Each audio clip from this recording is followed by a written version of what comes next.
but I was very good in mathematics, and I also was watching the world, and it seemed to me that economics was sort of the language that you needed to learn. And I found monetary economics at that point, and I said, it seemed to me, and this is basically the theme of my talk today, that monetary economics seemed different from other economics. This seemed like where social theory lived in economics. That people wrote treatises in monetary economics that kind of didn't write treatises in other things. There were these big books in HG 1881, in the library. Okay? And I said to myself, if I could spend a life reading these books, that would just be great. And so I have. And here I am, 35 years later, and I guess I've written some myself. I sort of think, just to let you know, that the biggest achievement that I have, actually, is in fact that course. Okay, that's my treatise. That's my treatise, or at least where it is so far. Okay, we'll see where it goes from there. But you need to know another thing about me, that I found it very difficult to write this treatise. That the resources that my PhD in economics gave me didn't help me all that much. So I had to find other resources. I was pondering this panel we've just been, people thinking about methodologies and so on. And it was the first book that Martine was mentioning where I found my ancestors. This was the American Institutionalists. Those are three biographies of three American institutionalists who do monetary economics. And I realized, okay, they seem to know what they're doing. And they also seem to be a school that I could belong to, and I could emulate, and I could become the next one, okay, their child, as it were. And it turned out this school kind of got pushed away, partly because it was very successful. They all went into the New Deal, and they saved the world, but they did not reproduce themselves in the academy. And so economics sort of just transformed entirely because of that turnover of personnel. It's also true that there were no academic jobs in the Depression, so they didn't reproduce themselves as students, sort of, either. So, but the books are there, okay, and you can read those books, and you can figure them out. And so that's what I did. And so I found them, and what I was really impressed by them is they seem to be engaging with civil society in a way that my modern economists were not. They were talking to lawyers. They were talking to accountants. They were not technical experts advising the prince. Okay, there was no prince. The notion of a large government that's taking responsibility for economic management, that was not the world they grew up in. They were trying to figure out the world they lived in, and in particular, they were mostly talking to business in this regard. They were trying to sort of systematize and in a kind of inductive way the things they were seeing around them and abstract theories from that. And I thought, okay, I can do that. And so that's what I have done. And the way I've done that is basically by reading the Financial Times. And also reading Marcia Stigum on how money markets work, and again and again and again, and teaching students. This is also very important. Okay, I had a lot of teaching, and so if you have to explain money and banking to 18-year-olds, okay, you pretty quickly find out what is interesting or doesn't make sense or something. And so it's a good discipline. I recommend teaching. Particularly if you don't know what you're doing. You can flounder about for that course that some of you. How many people have done that book? Yeah, they're very proud. Look there, you raise their hand. So you see what the rest of you are missing. If you really want to understand this talk, you have to go and do that. Except, actually, it's the last 5 slides. The last 5 slides are intended for the aficionados. Okay, so to give the rest of you a notion like, ooh, that might be nice to understand, okay? And I'm told that you will not understand, okay? And they're there precisely for that. But the rest is okay. So that led me to, first of all, I was having dialogue with books and reading, I was sort of doing that. And that has led with the new Lombard Street, as you mentioned. I've had a very good crisis. That suddenly I was the one-eyed man in the land of the blind. And so that has just transformed my life, and I joined INET and all of that. And now I'm very busy, but I used to just be a library person. Now people like fly me around the world to conferences. So here I am.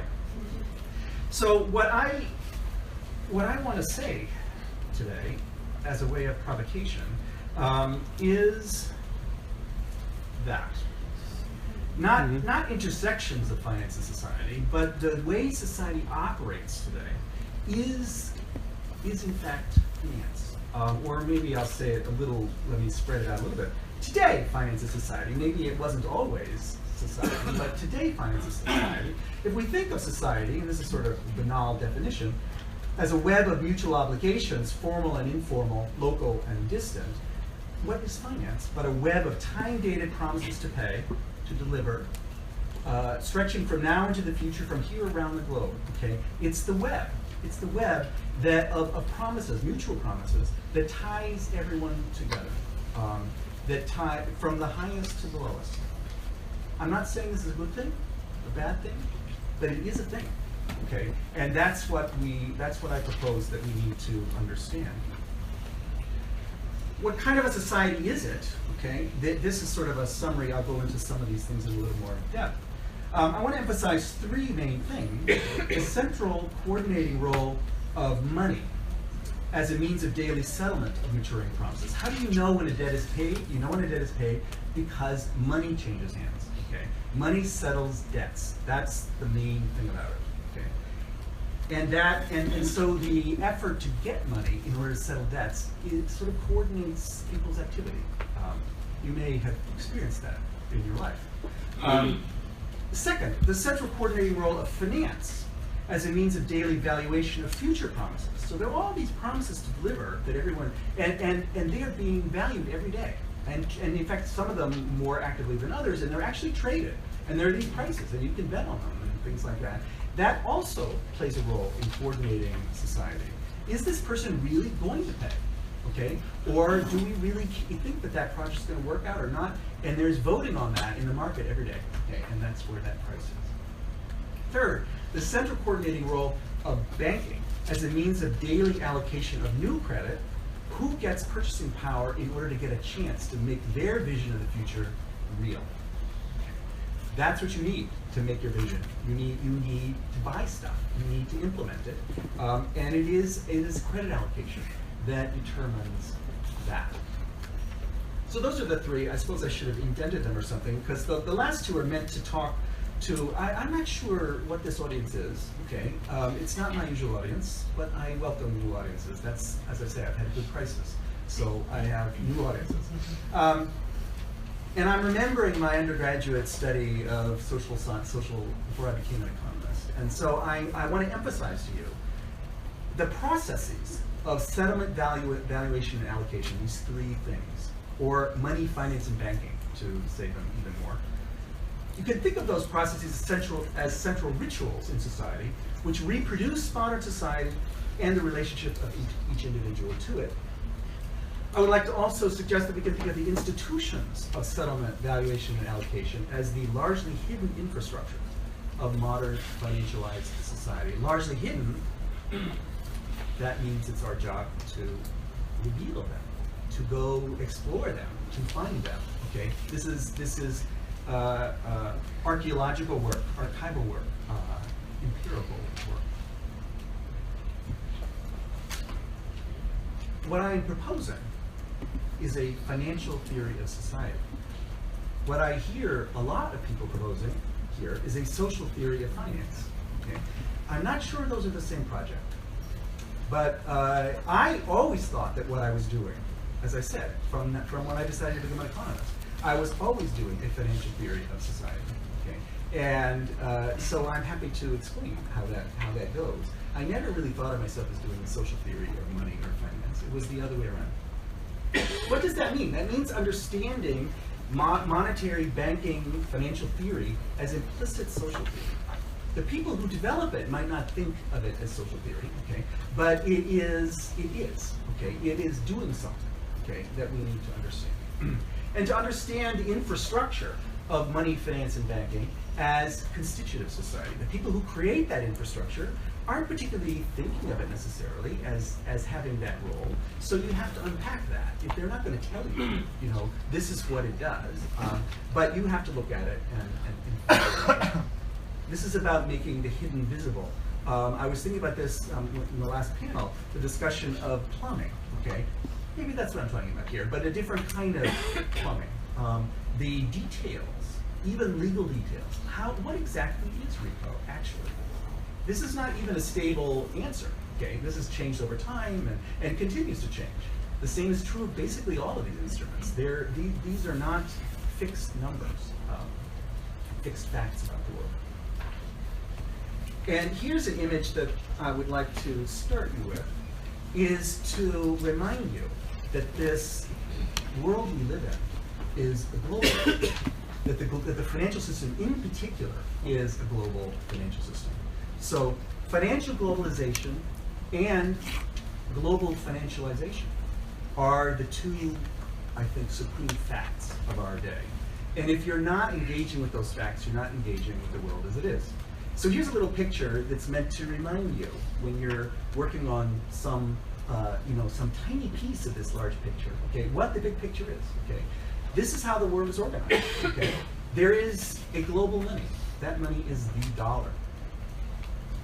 That dollar is connected to other almost global monies through explicit swap lines between central banks. That's what those C6 is. Those are the major 6 swap lines that were created in this last crisis, or they've always used swap lines to do various things, but they made them unlimited and they made them permanent. Forget the G7, watch the C6, okay, is my mantra, okay. There's not a global central bank, there's a global committee of central banks, and they have these 2-page agreements with each other, it was mentioned in the panel, that are handshakes, basically, 2 handshakes, okay, saying we'll support each other in a crisis. That's basically what they say. They don't say much else. They don't say much else. Because they're not sure what kind of support really they're going to need. Okay? So they're just saying, you know, I want to be able to show this to a congressman at some point, okay, if we need to do something, that we have this agreement now. So that's what it is. Beneath that are all the other countries, which are tied into this global system more or less loosely. Okay. Some are not tied in very much at all, okay, but they're trying, or some decide they don't want to be tied into it, and they're going it their own, and so this is what we need to understand too. Bilateral swaps with one of the C6, regional pooling arrangements like the Shanghai Initiative, or the tender mercies of the IMF for everyone else. And below that is national money, national credit, and we live down here. This is where I live, down here. And you do too. And there's this incredible apparatus, okay, that we're part of. That's society. So that was the introduction. I think it's important to, so I named this talk Financialization and its Discontents, and obviously its reference is right. So I was remembering my, when I was 20 years old and reading Civilization's Discontents and not having a clue. Financialization bothers people. I was thinking the discontents are basically this room. Seems like I was right about that. So I thought, what do I have to say to this group? And the first thing to say is that financialization is not new. Okay, so here's Hyman Minsky writing in 1967, and the date is important because that's a long time ago. Okay, what people think of as financialization, they tend to think this is something like that happened in the last 10 years or 20 years or something. So he says capitalism is essentially a financial system, essentially a financial system. And the peculiar behavioral attributes of a capitalist economy center around the impact of finance upon system behavior. Okay, this is my favorite Minsky quote of all time, and I think it is the key to understanding why he has had continued relevance, ever more relevance. Okay, as time has gone by, there's something sort of deeply challenging and true about this. Financialization is not new, but its current form and extent are new. Minsky in 1967, in that article, and in fact, when people quote Minsky, we had in the panel, in one of the sessions I was in, people were talking about Minsky. He's talking about a world in which he's talking about finance. He's talking about business borrowing, largely for investment purposes. He's talking about borrowing from banks, so it's bank lending, and he's really talking about the United States. Okay, he's talking about a national system, not a global system. The financial crisis of 2007-9 was just not like that, okay? This was, the actual underlying debts were mortgage debts. This was household borrowing, okay? They were borrowing ultimately in world capital markets, okay? Not from banks. The banks were originating these loans, but then they were packaging them, turning them into bonds, and selling them to Europe, okay? Which was in fact financing them by borrowing from the United States, okay? So this is a completely new thing. It's a global system also. What broke in 2007-9, okay, was that system, okay? And it was a Minsky moment, but not any of those three things that he enumerated. He was talking about his time, okay? We have to talk about our time, and not just cite the Bible, you know, Minsky. But think like Minsky. Say, how would Minsky be evolving, okay, if he were a young man, okay, and he could learn modern finance and learn how foreign exchange swaps work and all that stuff, okay? He kind of came too late. He never really learned modern finance. He always was suspicious of it and thought it was dangerous or something, but didn't really ever bring it on board. So when I wrote my little biography of Minsky, which I'm going to quote at the very last slide, after he died, I thought to myself, okay, so there's a goal for yourself. Could you, let's try to do that. You know, let me try to be Minsky. How would I do that? What would he be doing if he were young and full of energy? So, discontent. So financialization is not new, but its form is new. Oh, I just want to say one more thing about that. Actually, it will come up in the next slide. It's okay. So the discontent is not new either. Okay. I wrote a blog post over the summer thinking about giving this talk, okay, which I sent to Martine, hoping that it would engage him in dialogue and let me know where they're coming from. He thought it was a cool blog post, but that was sort of it. And I talked about Polanyi and William Jennings Bryan and Louis Brandeis. I can send you the blog post. Maybe he didn't realize why I was sending it to him. And so these are people you know. At least you know Polanyi, I'm sure. How many people read Polanyi?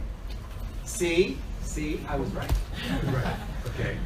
They may not be doing my MOOC, but they're reading Polanyi, who's writing in 1944, and you know, he's concerned about so-called fictitious commodities. What he's worried about is sort of the logic of the market system sort of invading places in the world where it doesn't belong or something like that. And society's defending itself from that. You all know that, everyone's nodding. This is just to show you that I've read that book too.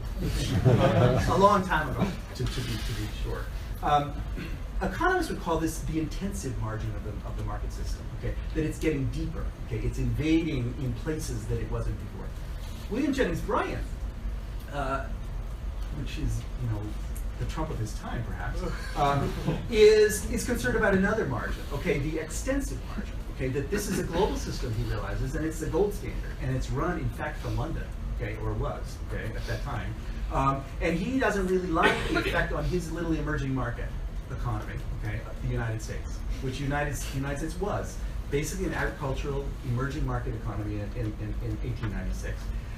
So he's upset about financial globalization. He's upset about global financialization in the position of being an emerging market. He's worried about the extensive margin of the market system, and he says, I want out. You know, let's get out of the gold standard. I want out. Louis Brandeis, my third discontent, another American in 1914, wrote this book, Other People's Money. And what he's really worried about is the way that finance is leading to concentrations, concentration of financial wealth are leading to concentrations of political power and undermining democracy and things like that. Wall Street versus Main Street is another piece of this. This is an old theme in American politics. My first book, in a sense, engaged with that. The Money Interest versus the Public Interest is the title of that book. Martin didn't say that, okay? And that is precisely what these American institutionalists were really worried about, okay? That we were an emerging market economy, and we are suddenly getting very developed. We're developing a financial system. We're becoming a world power, and this is changing from this nice little life we had, you know? And what are we going to do about it? We have to face reality, okay? And grow up. And learn how to manage financial power and political power and understand it all. So the discontent is not new. but its current object is new. And here are sort of three categories that are just like those three categories. You could say, one, if you want to do a Polanyi reading, you could say, well, risk has become a commodity. I could imagine him being upset about that. People are trading, foreign exchange swaps and interest rate swaps and credit default swaps, as if they're a thing, as if they're a commodity. Horror. Okay. And in fact, money is even more global, and it's not even moored to any commodity. We heard some of that in the panel too. That it's the euro dollar, that dollar that I put on the top, is the global dollar is the euro dollar system, and it's really not tied to gold, and no one's really proposing that it be tied to gold. Although I'll come back, that's another nature of discontent. There's always gold bugs around. Tied together by this liquidity swap network, I can imagine emerging market countries being very upset about that, and so they are. You hear China upset about the dollar system, the BRICS, all of that. That's the same place. And institutional concentrations of wealth as sources of political power, my God, we don't need to say that anymore. It's so much bigger than it ever was in Louis Brandeis's time. So much bigger. But what is the source of our discontents? Of our modern discontents? I think it's a little different. I'm going to propose, and I'm going to elaborate on this, that what we don't like is the system-level discipline shutting down our local-level elasticity. That's why I showed you that pyramid at the beginning. Up there is like the system-level thing, and down here is me, okay? And we don't like it when we can't do stuff we want to do because some impersonal society tells us we can't. We're discontent.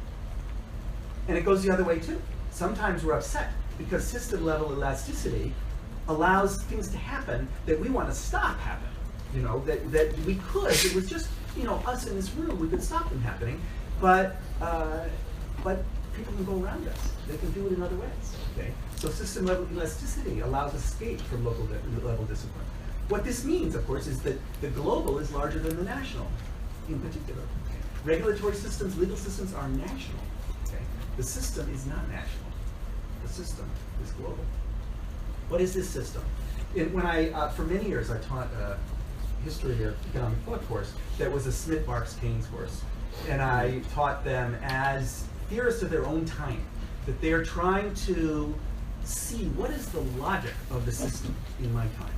And we can think of Smith as trying to figure out the commercial revolution, trade there seems to be this sort of emergent order that nobody intended. And what is that order? How does that work? So he's the theorist of the commercial system. Marx noticed sort of the factory and emergent capitalism. I think of this as a response to the Industrial Revolution. And Keynes uses the organizational revolution, the rise of the large corporation, the rise of big government. And what is that all about? So I think for our time, for the budding Smith, Marx, Keynes people in the room, okay, here's what I think we need. Okay, we need a social theory of this thing that's happening in our time: financial globalization, global financialization. This is the significant fact. We've had this financial revolution, and we are living in that world, and we need to find its rules. That requires us going inside the black box of financialized society, finding the social in the money grid. And I want to say, I wrote all this PowerPoint before I heard the last panel, so I had no idea what you were all going to say. So it was very interesting. This is maybe a little bit of a repeat of a previous one, just to remind you, it's a little more. So society we can think of as a web of credit relations, interdependent, time-dated cash commitments, promises to pay at specific future moments. Money is a means of payment or settlement of these multifarious commitments. For those who have taken the move, you know that I talk about the survival constraint. That's about settlement. That's about, when you have a payment due on your mortgage, you pay it. Okay? And if you don't, you're in trouble. Liquidity kills you quick. Even if you're solvent, okay, liquidity kills you quick. Finance, as the mechanism for tracking the current value, So what finance theory is really a theory of asset pricing. It's a theory of where does that number, that price come from, and how is it related to expectations about future performance, future cash flows, and how do we value future ones relative to the present and all that stuff. That's what finance is about. And banking is, from that point of view, should be understood as a payments and market making system. It's balancing the elasticity and discipline in the system. It's coordinating a very important act of social construction, giving concrete form to an open-ended future. There's my water here. Oh, that didn't come out at all. So I will tell you what that is.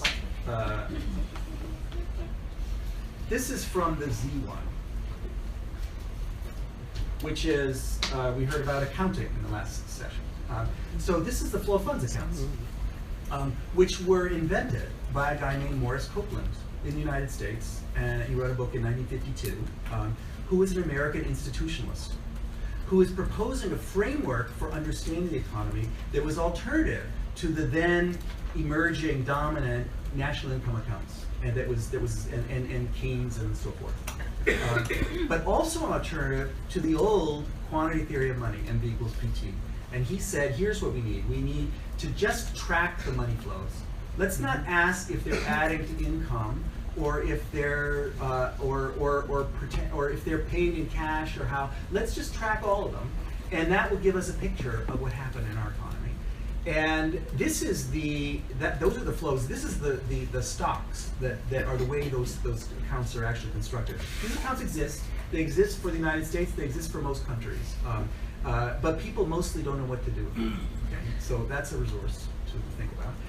What just to tell you how this works, because this is meant to make concrete this idea that we live in a money flow economy. The columns here are assets on the left, liabilities on the right, for different sectors in the economy. So you have here, if I can read it, households, non-financial business, state and local government, federal government, financial organizations, rest of the world. Okay. So you can imagine, but the point is that this is already pretty aggregated into sectors, but you can imagine conceptually that basically the matrix we have in mind here is 7 billion people wide, you know, and or all organizations too, all agglomerations of them as well. But this is just a kind of aggregated version of that. And on the and down the vertical axis here is all the different kinds of financial assets and debts there are classified. Okay, so we're just keeping track of who owes who what. That's what it says. So every liability of somebody in the system is an asset of somebody else. And every yes, that's right. And so it's the who owes what to who. This is the fabric of modern society. That's what I'm proposing to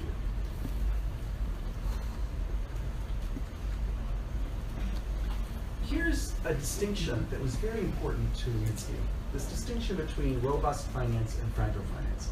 That previous data I was showing you is data about the total amount people owe. But what matters actually is not so much the total amount you owe, but when you owe it.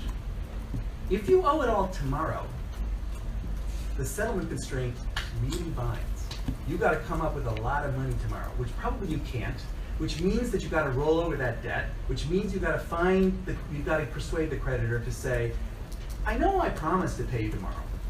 Can you give me another day? Another 3 days?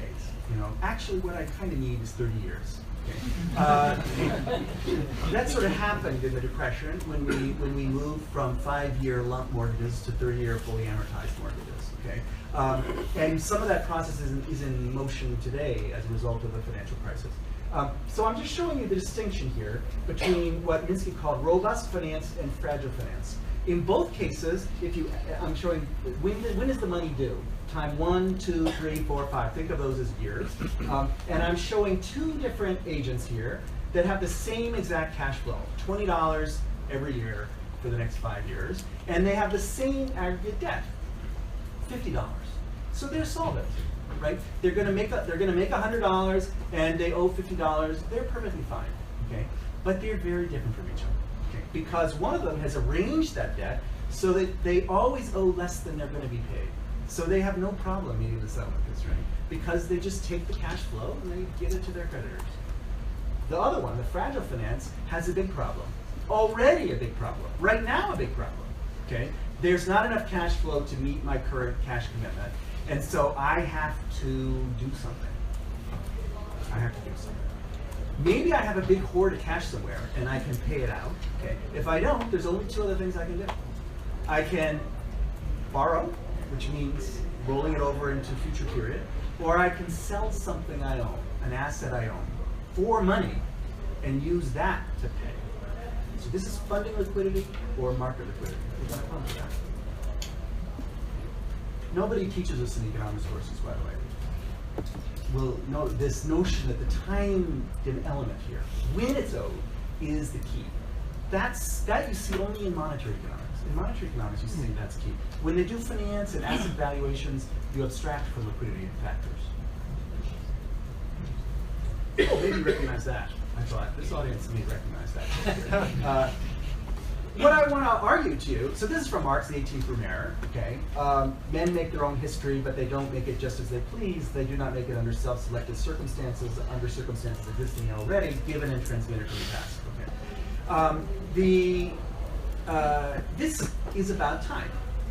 Okay. It's about the past, it's about the present, and it's about the future. And I just want to translate that into money view terms, okay? What I'm saying today is that past debts, which are settled by money and valued by finance, are the significant circumstances existing already.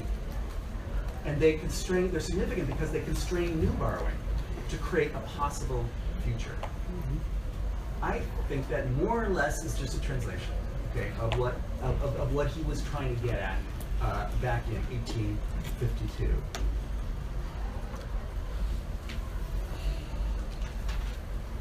So why is it so hard for people to learn about monetary economics?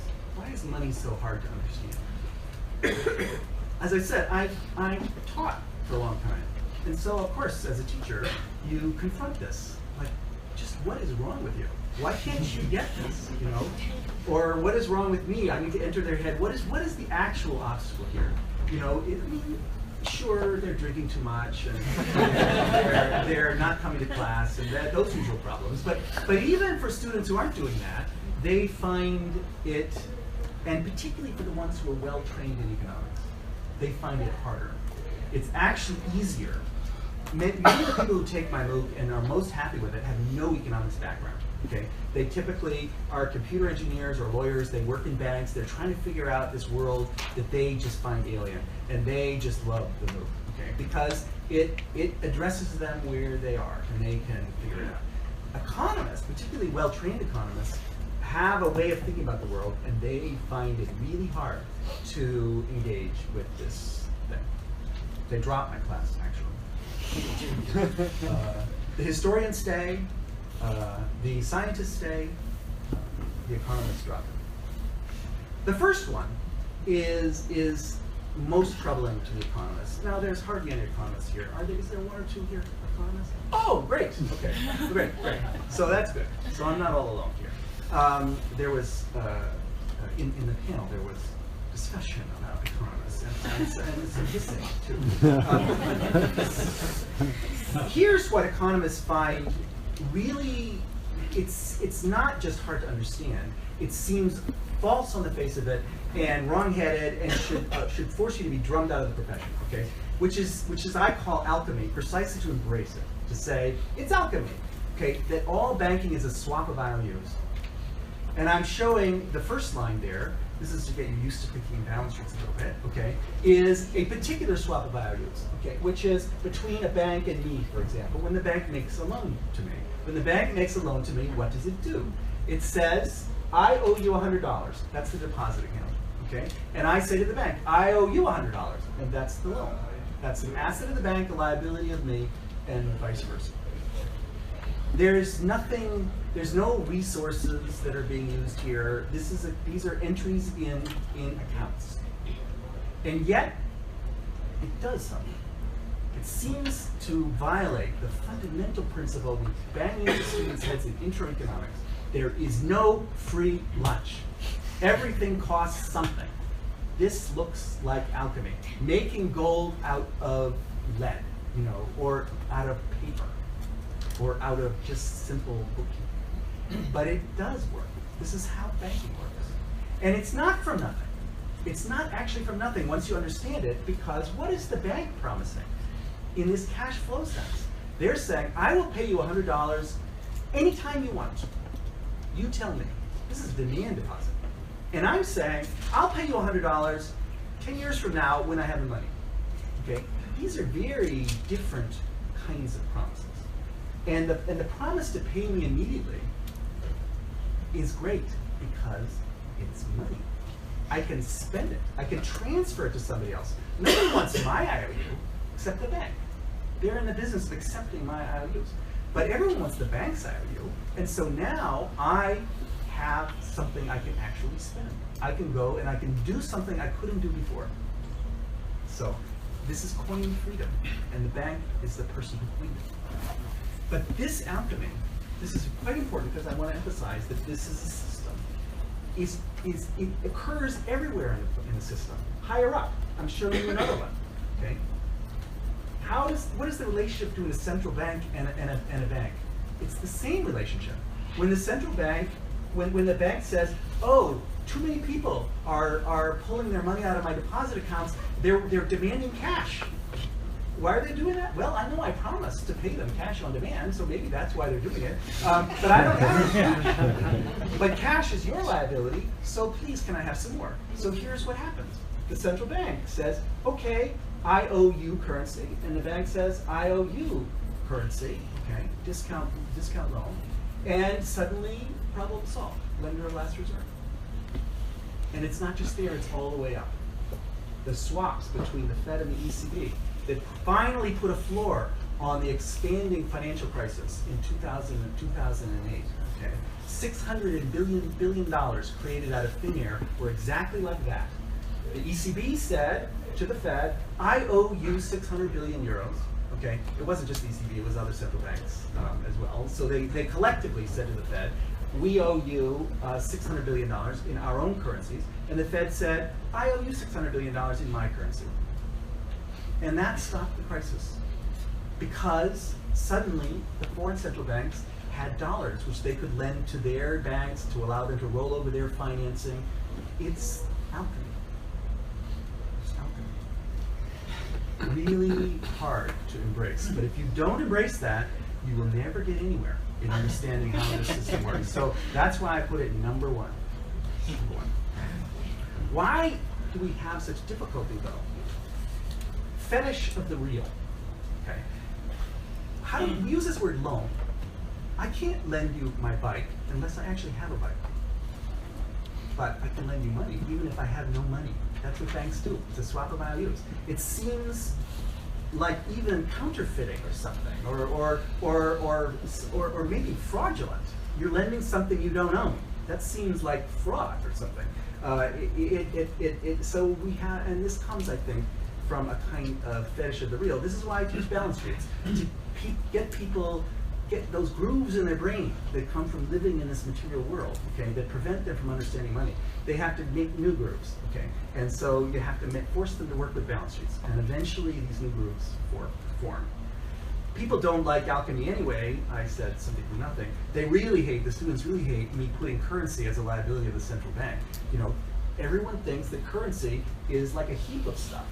Okay, or at least it represents a heap of stuff somewhere, I hope, or if not, then we're really in trouble, you know, but it's not. It's just a promise to pay. That's what it is. So let's just bring that up to consciousness and realize, yeah, I'm guilty of that. That's hard. That's hard. The second thing that makes money hard is the hierarchical character of it.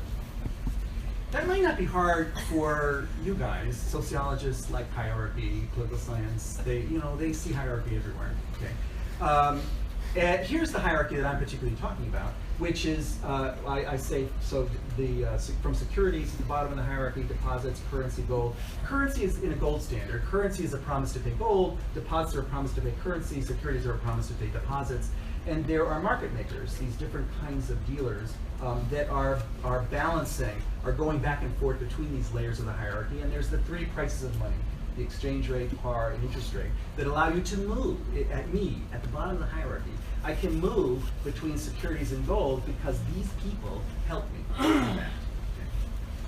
Economists don't like hierarchy. They find this really, really troubling. And particularly if it's an international hierarchy.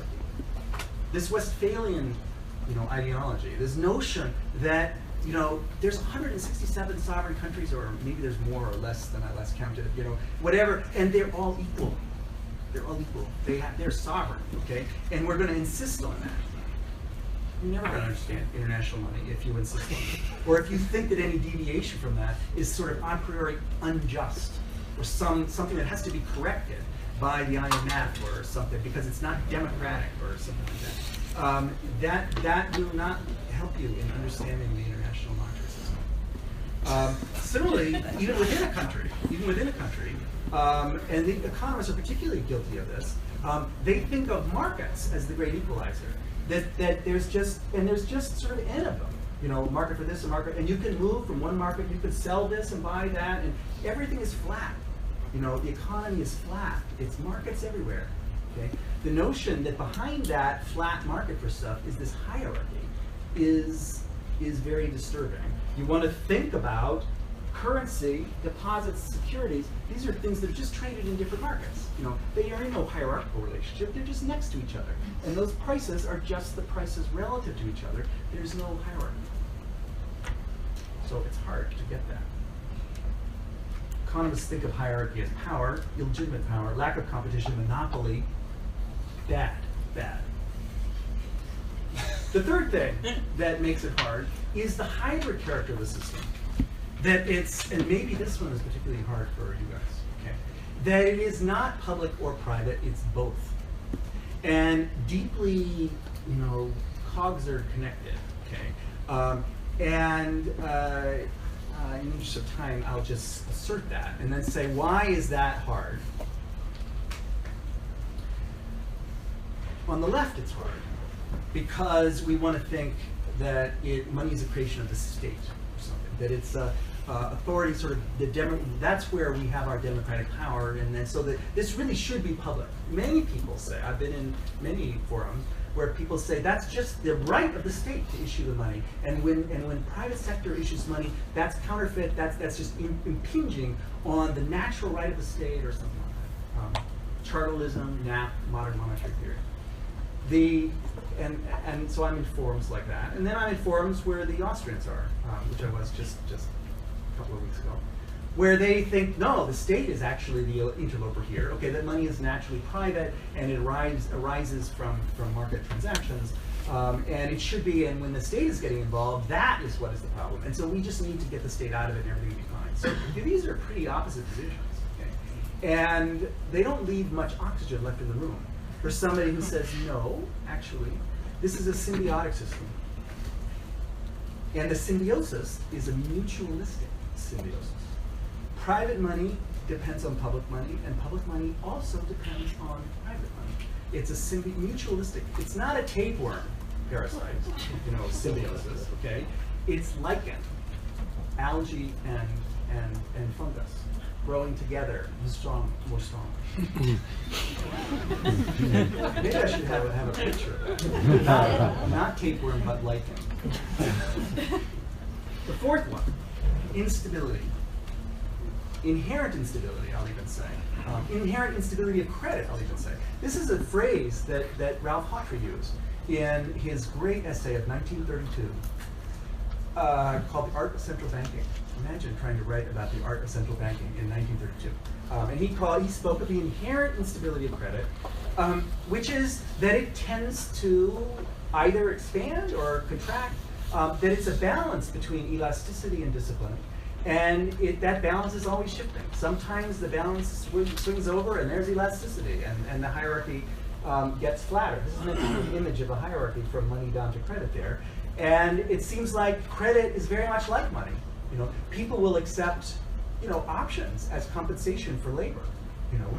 And then there's a crisis, and they say, no, actually, it would be nice to have a deposit account, as a matter of fact, for that. And so what counts as money, what counts as credit changes over time.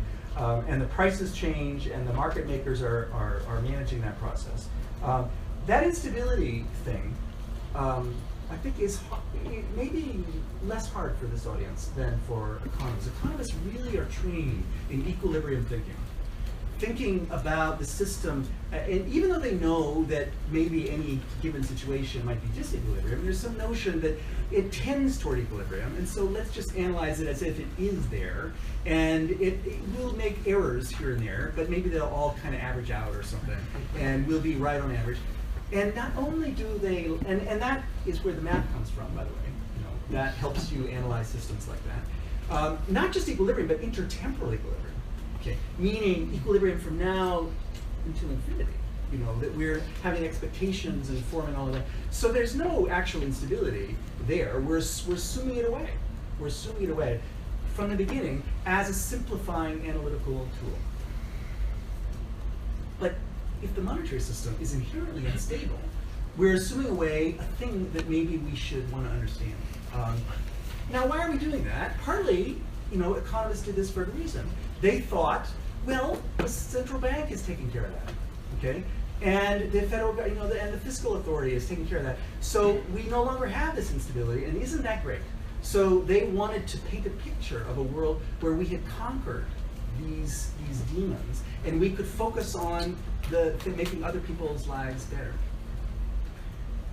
So there's something comforting and safe about equilibrium thinking. It's a picture of a world like we might want it to be, you know, and we can sort of imagine it that way.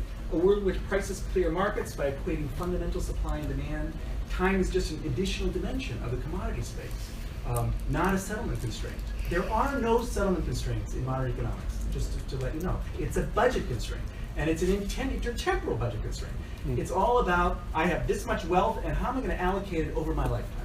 Okay, that's what it is. It's not about, I have this debt due tomorrow, and I don't have the cash. Okay. And I'm saying that latter image is much more what's driving what's happening in the world sometimes than the former image. Okay, particularly in crisis times, of course. That's the only thing that matters.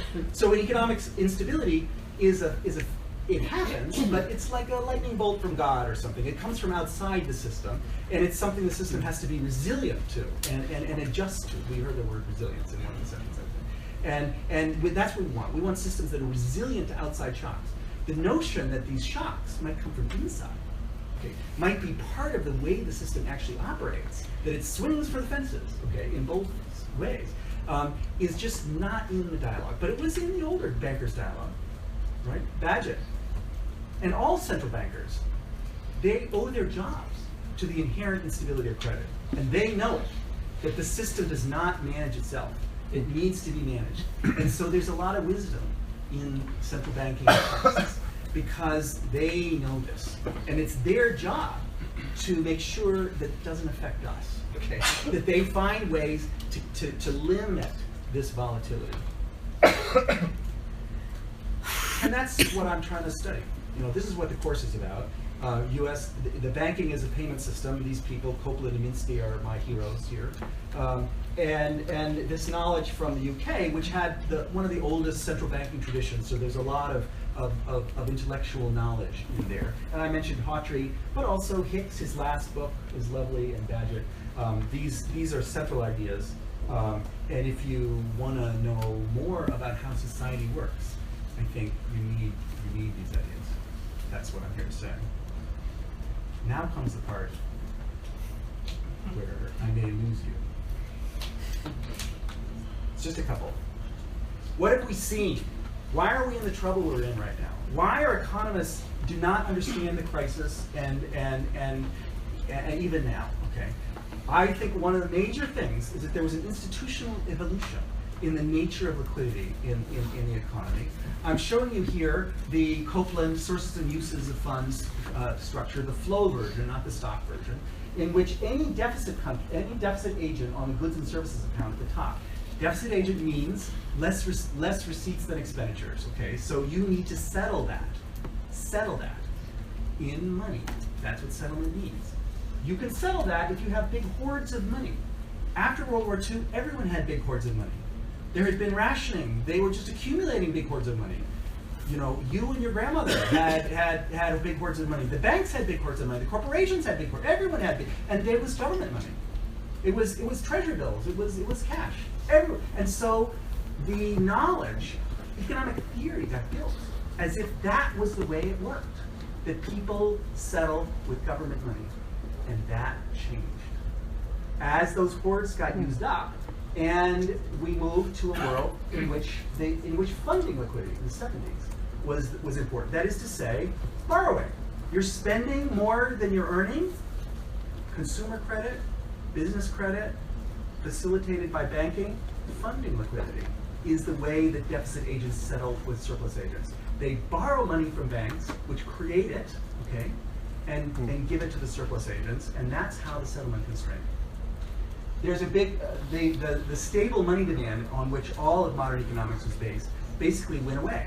That stable empirical relationship went away in the 1970s, and that's why. And then in the 1990s, another thing happened, okay, which is there's a new source of liquidity now, and that's the financial assets one, using your accumulated financial assets as collateral for borrowing and lending, using the market value of that as collateral. Getting a haircut, repo markets, you know, there was a lot in the session I went to about that. So we're shifting in what is the marginal source of liquidity in the system as a whole. You and I aren't doing repo, right? But that's not what's important. What's important is the people where the rubber hits the road, you know, where the system is under stress, they're using repo. In the wholesale money market, that's the story.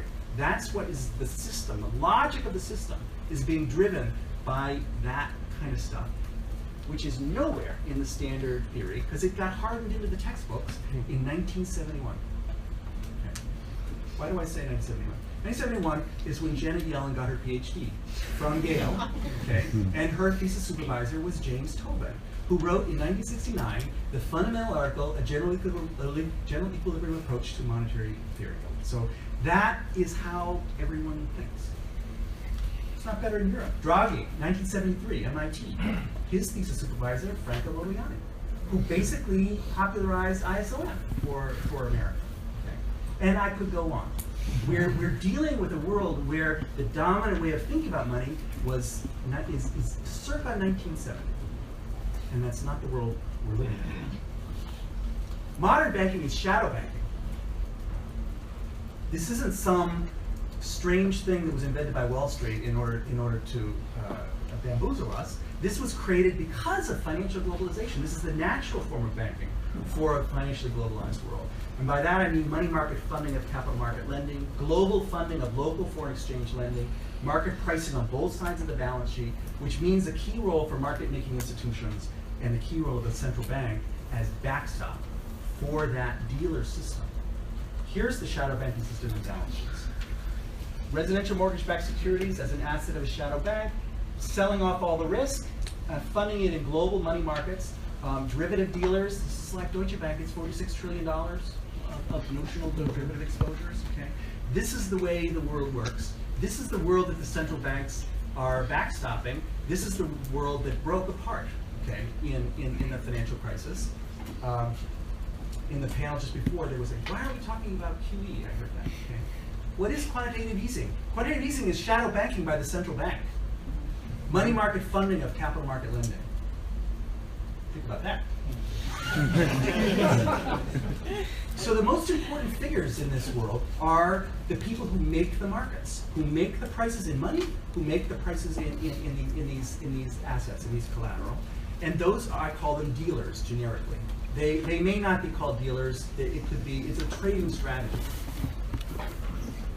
And little crises happen all the time, okay? Which is that households want dumps of securities, they want to turn them into money, and there's no one on the other side of the trade. There's no fundamental buyer of that. Dealers absorb that. They absorb that how? By borrowing from a bank that creates money from nothing, okay, lends it to the dealer who uses it to finance their holdings of securities. So minus security plus money, but that money is new money. Okay? This absorbs a fluctuation in demand that would otherwise cause the price of those securities to go to zero because nobody's on the other side of the trade. Now, those people aren't doing it, for love. They're doing it for money. So the price has to move somewhat away from its fundamental value in order to attract them to do this, and so forth. So that's how the world works. Normally, this happens trillions of times a day. This happens trillions of times a day. Sometimes it gets a little worse, and the dealers can't absorb it on their own balance sheet. Because they've taken losses or something like that. Then you have lender of last resort. That's what I'm showing here. It's the same story. Households are dumping some securities, or this households could also be pension funds. It's just anyone who owns these securities. Dealers are absorbing them, but the bank says, I don't want to lend you any more money until the central bank says, okay, I'll lend you money. So this is, this is the first alchemy. This is the second alchemy, higher up in the system. As the crisis gets bigger, it gets kicked higher. Okay. Here's where it finally got kicked in the global financial crisis, which I call dealer of last resort. Look at the balance sheet of the central bank. C-Bank is not Citibank, it's central bank. Okay? You see security holding funded by reserve creation. That's shadow banking. That's why the central bank is a shadow bank, because it was a shadow banking system that collapsed. And how did they catch it? They said, we'll take it. That's what they did. And it worked, so far. I remind you that it's an international global system. We pasted it together with these swap lines. The Fed was willing to do this, $600 billion thing last time. Why? All the mortgages were American mortgages, all the funding was American funding. It just happened to be booked in Europe because you guys have different banking rules, okay? And so when Europe said, hell, okay, the Fed said, okay. Had to work some politics, make that all go. But this is not all of these positions are like that. So we will see how it works the next time. Last two slides. It seems to me there are a lot of people discontented with financialization, not just scholars, people in the world. And one of those symptoms is people have all kinds of ideas for monetary reform, okay? But these ideas that there are not old ideas, they're not new ideas, they're old ideas. And because I'm a sometime historian of money, I've heard all of them, before. And I'll tell you where they last came from and what was the financial crisis that gave rise to them. All of them, seems to me, have fundamental misunderstanding, typically, of the nature of the system they're trying to fix. The illusion of the real is very prevalent, okay? That there's some notion that there's some problem with money, that if we only attached it to something real, it would be better, okay? I think that is not understanding how the system works, basically. There's a sort of equal and opposite, illusion, which is I call the illusion of the derivative, which locates the problem with the credit superstructure that's sort of built on top of the real that has gotten detached somehow. And if we could only do something like that, we would solve the problem. So there are varieties of discontents and varieties of reform proposed. So I've just grouped a couple in there just to maybe start some discussion. So some people say the problem is we need more discipline in the system. So maybe we need a gold standard or something. People who like private money say we need a gold standard, or Bitcoin, okay, for example. I know there's a lot of sessions here on Bitcoin. Bitcoin is an idea that public money is not so good. We want private money, and we want a fixed quantity of it, and that we'll call real, okay? Because it's hard to mine it. Why is it hard? It takes a lot of energy, actually, to create a Bitcoin. On the other side, more discipline, you have some people who favor, some people in this room favor 100% money or positive money or something like that. Some notion that it should be public money, and the problem is that the private sector has gotten too involved. Some people say there needs more elasticity of the credit system. Debt jubilee people. I saw some articles here about debt jubilees. Or negative interest rate policy. I don't know that anyone here is engaging with that. But a very large portion of government bonds in the world has negative yield at the moment. What that means in a settlement constraint kind of world is that you get paid for not settling your bill. You get paid. Talk about a world. If you think the settlement constraint, as I do, is an important discipline that is coordinating society, we have massive discoordination as a matter of public policy. Helicopter money is another one. So this is just to sort of group them and to see them as symptoms of the current crisis. And here's my last slide. I don't think I want to get away from this fetish of the real and fetish of the derivative, and say it's turtles all the way down. That this is me describing Minsky's vision of the world. The most real thing is money. I said that once to a student in Starbucks, and everyone turned around and looked at me like I was the Wolf of Wall Street. But here's what I mean. The most real thing is money, but money is nothing more than a form of debt, which is to say a commitment to pay money at some time in the future. The whole system is therefore fundamentally circular and self-referential. There's nothing underneath, as it were, holding it up. In Minsky's hyper-modern institutionalism, institutions do not merely organize the stuff of some pre-existing real world. They're the only real world there is. Financial relationships are not about mediating something else on the real side of the economy. They are the constitutive relationships of the whole system. The veil of money is the very fabric of the modern economy. So that was 1999 when I wrote that. And I was just starting to teach my money and banking class. And so here we are, 17 years later. And now I didn't know how to turn that into real economics then, okay? But I think I've made some progress since then. And I took that as a vision that needed to be taken seriously.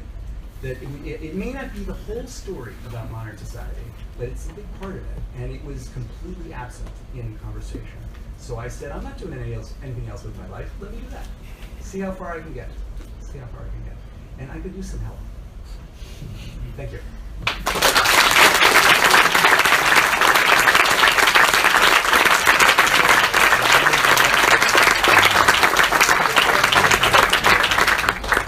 So we still have about 10, 15 minutes of questions. I'll also be at the